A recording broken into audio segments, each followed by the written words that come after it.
கிறிஸ்துவுக்குள் பிரியமான சகோதர சகோதரிகளே, உங்கள் அனைவருக்கும் நம் கர்த்தராகிய இயேசு கிறிஸ்துவின் நாமத்திலே வாழ்த்துதல்களையும் ஸ்தோத்திரங்களையும் தெரிவித்துக் கொள்கிறோம். நம் கர்த்தராகிய இயேசு கிறிஸ்துவானவருடைய இரண்டாம் வருகை எப்பொழுது வருகிறதோ அன்றைக்கு தான் இந்த உலகத்துடைய கடைசி நாளாக இருக்கிறது. சரி, இந்த கடைசி நாள் எப்பொழுது வரும்? இந்த கடைசி நாள் யாருக்கெல்லாம் தெரியப்படுத்தப்படுகிறது என்பதை குறித்து நாம் இந்த காணொளியிலே பார்க்கலாம். முதலாவது, இந்த கடைசி நாளை குறித்து நாம் பயப்பட வேண்டுமா? இந்த கடைசி நாளை குறித்து நாம் அச்சப்பட வேண்டுமா என்று பார்த்தோமானால், நாம் அந்த நாளை குறித்து பயப்படவோ அல்லது அச்சப்படவோ தேவையில்லை.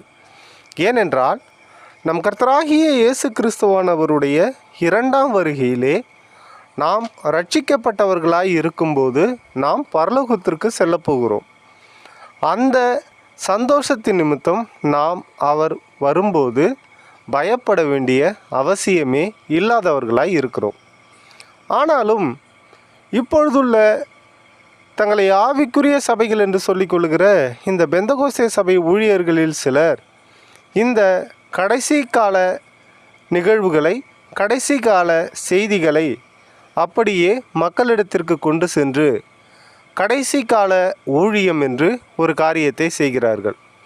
இந்த காரியத்தை இவர்கள் செய்யும்போது விசுவாசிகளையும் வேதத்தை தெரிந்து கொள்கிற மக்களையும் தேவனை அறிந்து கொள்ள ஆசைப்படுகிற மக்களையும் இவர்கள் பயமுறுத்தி ஏதோ செய்வதற்கு வழிவகை செய்கிறார்கள். இவர்கள் சொல்லுகிறபடி செய்தால்தான் பரலோகத்திற்கு போக முடியும், இவர்கள் செய்கிறபடி செய்தால்தான் ரட்சிக்கப்பட முடியும் என்று அனைத்து மக்களையும் அனைத்து விசுவாசிகளையும் இவர்கள் குழப்புவதையே வேலையாக வைத்திருக்கிறார்கள்.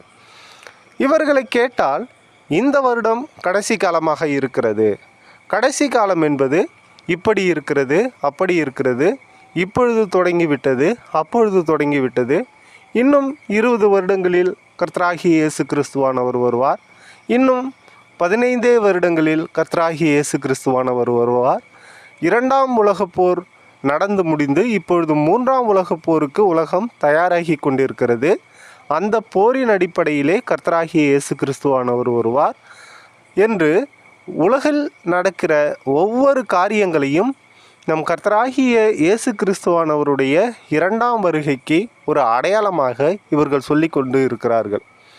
நாம் மத்தேயு சுவிசேஷம் 24வது அதிகாரத்திலே நம் கர்த்தராகிய இயேசு கிறிஸ்துவானவர் தான் வருவதற்கான இரண்டாவது வருகைக்கான அடையாளங்களாக அவர் நிறைய காரியங்களை குறிப்பிட்டிருக்கிறார்.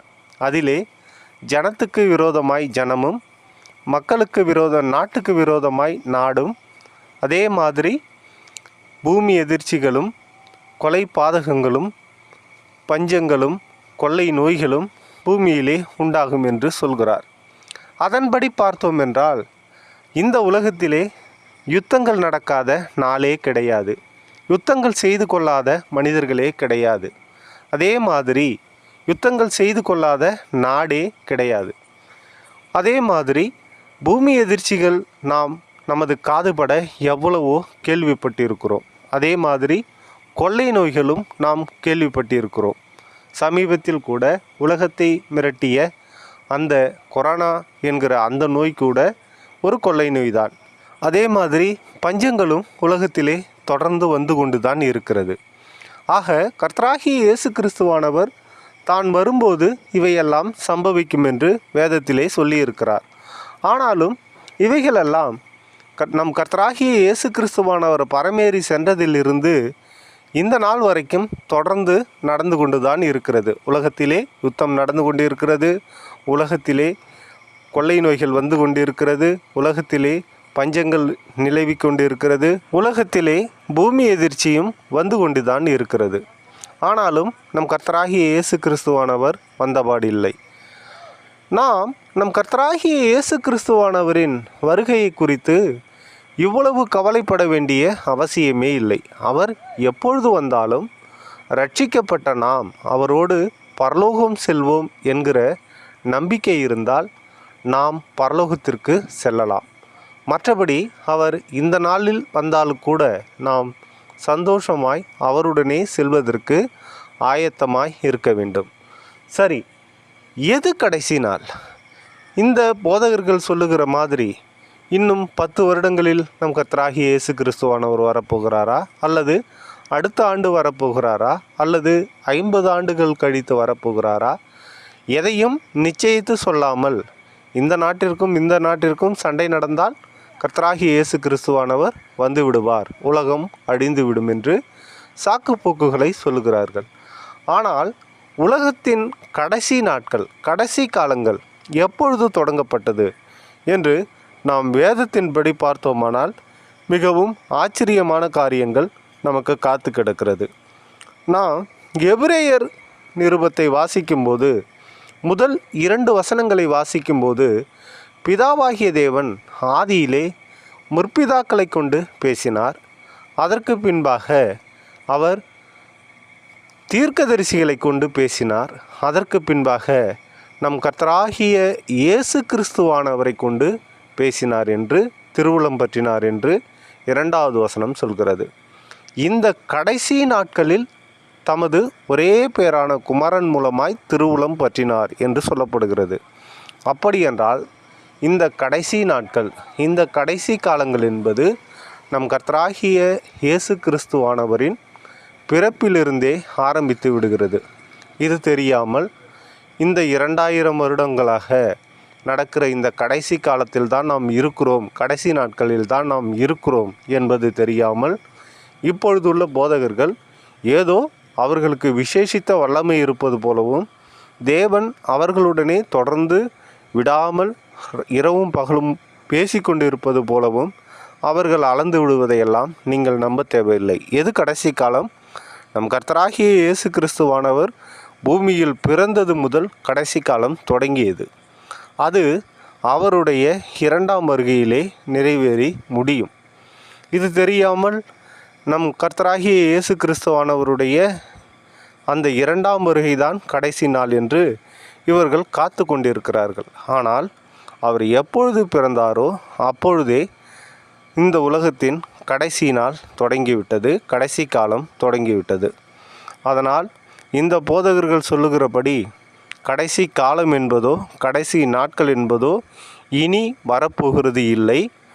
நாம் நம் கர்த்தராகிய இயேசு கிறிஸ்துவானவரின் பிறப்புக்கு பின்பாக வாழ்கிற ஒவ்வொரு மனிதர்களும், வாழ்ந்த ஒவ்வொரு மனிதர்களும், வாழப்போகிற ஒவ்வொரு மனிதர்களும் நம் கர்த்தராகிய இயேசு கிறிஸ்துவானவரின் அந்த கடைசி நாட்களில், உலகத்தின் கடைசி காலங்களில் வாழ்ந்து கொண்டிருக்கிறோம் என்பதை நாம் புரிந்து கொள்வோம்.